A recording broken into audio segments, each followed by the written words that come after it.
Alam niyo po ba yung kanta ng Psalm 23? ESGMM. Alam niyo po ba? Sabi doon, ang Panginoon ang aking pastol, hindi ako magkukulang. Dear brothers and sisters, let us pray in the name of the Father, of the Son, the Holy Spirit. Amen. Almighty Father, Yahweh Shaddai, we praise you, we glorify your name on high, for you are the God who give us our life, who give us everything we needed in this life. And we ask for your guidance and for the victory of this gawain. And we claim that today is always victory. In Jesus' name, Amen and Amen. Father of the Son, the Holy Spirit, Amen. My dear brothers and sisters, let us open our Bible and Psalm chapter 23, verses 1 to the following verses. Nais ko pong basahin muna sa ating sariling wika.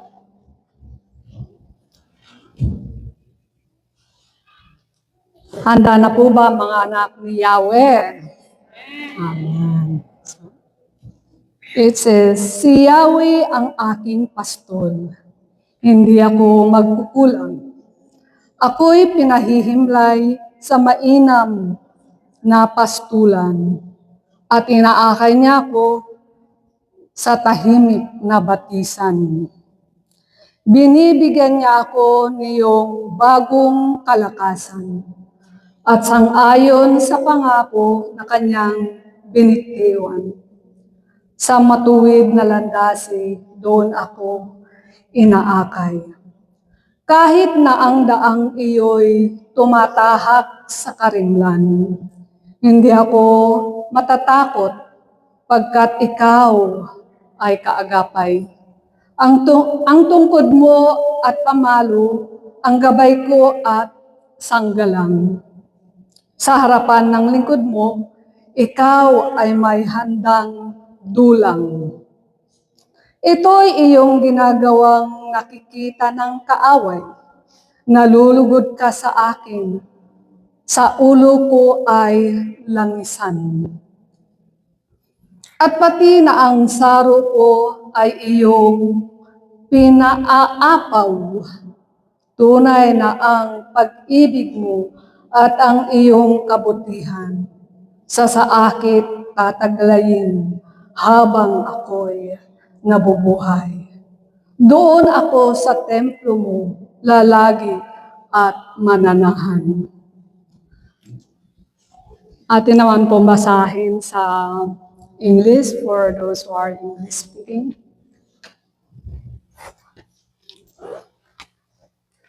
It says, the Lord is my shepherd, I shall not want. He makes me lie down in green pastures. He leads me beside still waters. He restores my soul. He leads me in right paths for his name's sake. Even though I walk through the darkest valley, I fear no evil, for you are with me. Your rod and your staff, they comfort me. You prepare a table before me in the presence of my enemies. You anoint my head with oil, my cup overflows. Surely, goodness and mercy shall follow me all the days of my life, and I shall dwell in the house of the Lord my whole life long. The word of the Lord. Mga kapatid po kay Kristo, we can sit down in the presence of the Lord. A blessed afternoon po. Magandang buhay po sa lahat. And ano po ba ang sineselebrate natin today? Good Shepherd Sunday. Kaya nga nahalata nyo, the readings that we just heard and read is about sa pastol. Ang pastol. So, ang ating title ng ating pagninilayan is all about the God who is good. Amen? God is good? All the time. God is good. Indeed, He is really good. Amen? Amen. Alam nyo ba, do you know that the readings that we just read is all about the song of David. And David, alam po natin si David is a shepherd himself. Kaya yung kanyang panalangin at ang awit ng sa ating Diyos ay ramdam na ramdam niya. Kayo din po ba ramdam na ramdam din po ba ninyo kung paano tayo pinapastulan ng ating Diyos? Amen. And what God has wanted to tell us today is that yung tatlong DP, it's not disciple preachers po, ha? It's not disciple preachers. It's another DP, the blessings of God. But before we can just really experience this DP, we have to be also DPTG. Ano po yung DPTG? Ang DPTG is dependent person or dependent people to God. Kayo po ba'y gayon sa ating Panginoon? Amen? Amen? O parang kakaunti ka niya. Salamat sa Diyos. Dumami. Palakpakan natin ang ating Panginoon. Glory to God. Glory to Christ Jesus. So, dependent person. Dapat tayo lagi sa Diyos nakasandig. No? Ang mga bata, ang inaasahan lamang nila ay ang kanilang mga magulang. And truly, we are the children of God. Amen? So we have to be, andoon yung pag-asa or sa Diyos lamang tayo umaasa. Amen? So ano yung tatlong DP? Una na DP is dependent, yes. Who is our God? Who He is. He is, narinig ko, divine. God is so divine that He can give everything we needed. That's why we have to be dependent on Him. Amen? So una is divine providence. Unang dito is divine providence. Ano po bang ibig sabihin ng providence? What is providence? Providence is protective care, specifically divine guidance from God, the foresight and prudent management of resources. So, siya yung nag-iingat sa atin, gumagabay at nagbibigay ng tulong sa lahat ng ating mga pangangailangan. Amen? Only God can give everything we needed in this life. Not only in this life, but until or throughout eternity. Eternal life. Amen? Amen. So, nakasandig pa rin po ba kaya sa Diyos? O dati, nakasindig tayo sa sarili o sa ating kapwa? Sa Diyos. Hindi na nangungutang sa bumba, hindi na nangkakaskas ng credit card. Amen? O meron pa rin nagkakaskas ng credit card, pero binabayaran ka agad. Amen. Dapat ganon. Kasi para ma-reward tayo. No? Reward sa Diyos at reward sa credit card. Yung nag-iipon ng points para makabiyahe. Aeroplan. Amen. So mga kapatid ko kay Kristo, let us always look unto God. Focus unto God so that God can really give or we can just really experience the works of God in our life. Amen. You know, may kwento ako sa inyo. My experience about this providence of the Lord is when I was in Hong Kong, and it's my first time to go abroad. And suddenly, umuwi yung kasama ko.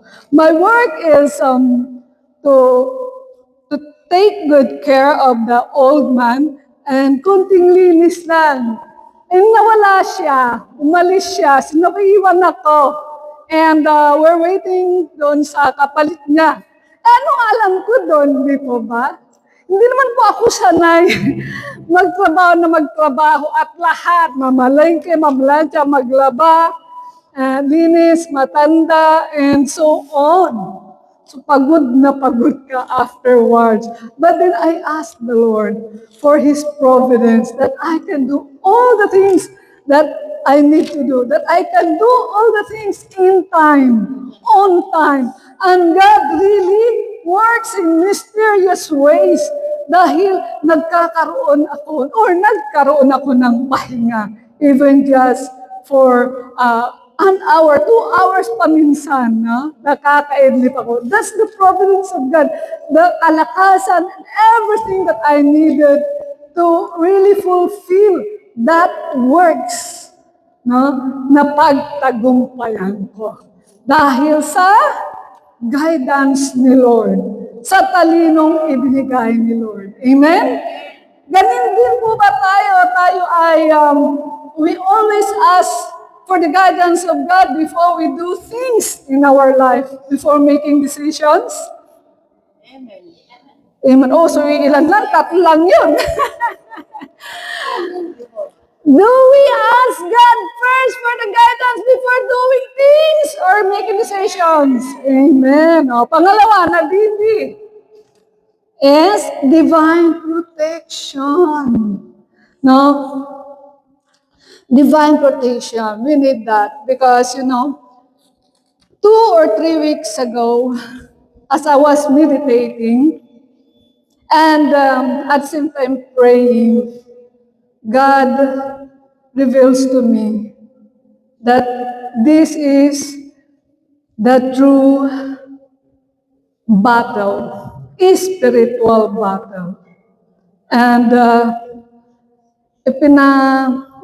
sinabi sa akin ng Banal na Espiritu that is, we have to immerse ourselves in the most holy blood of our Lord Jesus Christ. To immerse ourselves in the holy word of God. Now, when we say, kasi tayo mananalangin tayo, cover us, fill us, but God is telling us that we have to immerse. When immerse is like marinating a food or karne or isda. Because when you see immerse or soak or marinate pag sa pagkain, di ba when you immerse or marinate the food, magdamag, anong nangyayari? Di ba lahat ng lasa is nandoon na sa pagkain. Amen. So that's what God wanted us to really have that divine protection. Maranasan natin yung protection ng ating Panginoon. That the most holy blood of our Lord Jesus Christ ay nanunuot sa ating pagkatao, sa ating physical na katawan, hanggang sa ating espiritu. And not only that, we have to always, we pray it, but God wanted us to live it. Ano yun? Yung full armor of God. Kasi minsan, no, nabasa ko, sabi doon sa nabasa ko, ginagawa lang daw nating dalangin, labas lang sa bibig. But we have to live it. What are those full armor of God? The helmet of salvation, the breastplate of righteousness, the belt of truth, the shield of faith, and the sword of the Holy Spirit, which is the word of God. Amen? Kaya't mga kapatid ko kay Kristo, let us always come in the presence of the Lord. Let the power of the Holy Spirit be at work in our life. Amen? Amen? Amen. This protection, naranasan ko kahapon lang po. Marami na akong karanasan, but I just wanted to share with you the recent one. Kahapon, as I'm working in my part-time, as I was meditating and worshiping the Lord, alam nyo, suddenly when I just walk around on that sofa and the center table, biglang yung paa ko, nagganunan. So I feel down. So naalala ko kanina yung nangyari kay Sister Karen.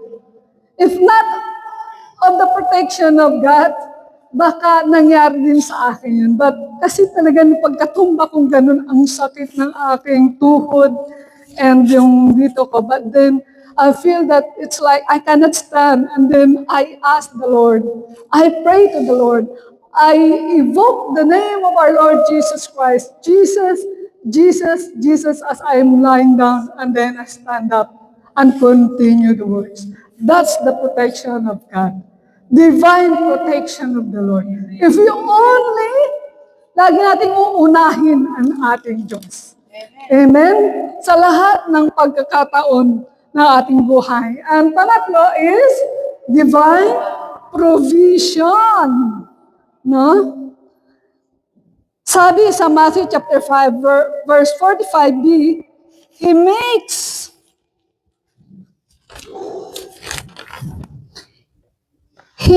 His sun rise on the bad and the good, and sends rain on the righteous and on the unrighteous. Masama at mabuti. What if, kung talagang tayo susunod sa Diyos at makikinig sa Diyos, hindi ba mas lalong mararanasin ang divine provision ng ating Panginoon? Amen? Amen. Kanina may mga patutuo na, di ba? Naranasan nila ang divine provision ng ating Panginoon.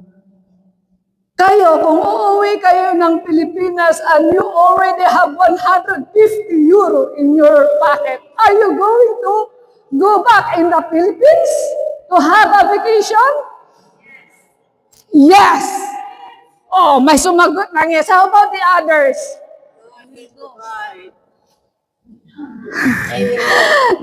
Dapat magtiwala tayo sa Diyos that God can do anything in our life. That is my experience when I was in Cyprus. 150 euros, only 10 to 12,000 pesos. And yet, I went back to the Philippines. Lahat ng pangangailangan ko, when I was there, 2 to 3 months, no? Pero ipinagkaloob ng Diyos. Ang aking ticket, going back to the Philippines, si Lord pa rin ang nag-provide. How good is that? How good is God? Di po ba? Amen? Kung tayo lamang ay maniniwala, magtitiwala, at mananampalataya sa Diyos, tunay na mararanasan natin ang divine provision, divine protection, and divine providence of the Lord. Amen? Amen. Wala na po, hindi na po maubos yan. Alam nyo, Psalm 23 is always back to Psalm 91. If I am not mistaken, mababasa natin ito doon sa form that we filled up when we get that identification. Di ba, may pinipilas yung ating pang-ID and there is a form that is naiiwan sa atin. And if I'm not mistaken, nakasulat po doon. Psalm 23 is pagiging pastol ng Diyos sa atin. And Psalm 91 is the divine protection, divine provision of the Lord. Kung tayo ay tunay na lalapit sa Kanya. Amen. And kung matatandaan nyo, ano po ba yung kanta ng Psalm 23? ESGMM. Alam niyo po ba? Sabi doon, ang Panginoon ang aking pastol, hindi ako magkukulang. Ako'y hinihimlay sa mainam na pastulan. Hatid sa buhay ko ay kapayapaan. Madilim na lambak man ang tatahakin ko. Ako'y walang sindak, siya'y kasama ko. Ang hawak niyang tungkod, ang siyang gabay ko. Tangan niyang pamalo, tanggulan ko.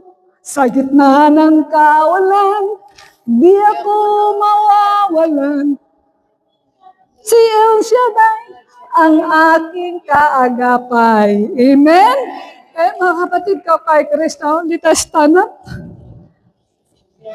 Unahin natin ang Diyos sa ating buhay. And everything that we do, God first.